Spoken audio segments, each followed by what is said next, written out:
সেটা শুরু হতো বিশেষ করে চিকিৎসা করে মধুমেহ করে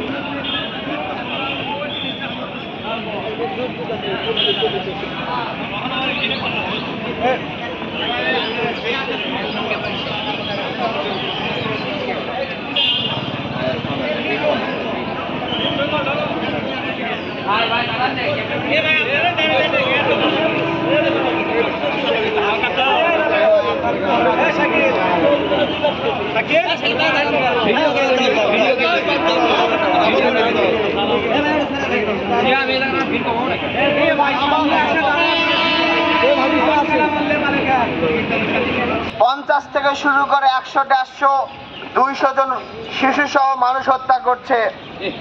আমরা এই হত্যার প্রতিবাদে আজকে সরকারি আন্দোলন ছাত্রদল আয়োজিত আজকের এই মানববন্ধন এবং মুখে কালো কাপড় বেঁধে আমরা প্রতিবাদ জানাচ্ছি।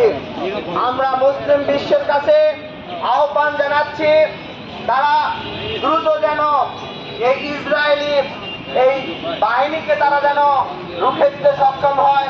সকল মুসলিম দেশগুলোকে একতাবদ্ধ হয়ে ইসরায়েলি বাহিনীর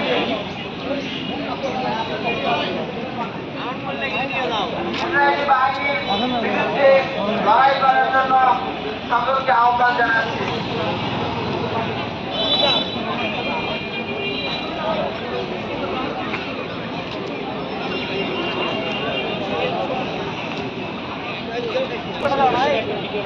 আজকে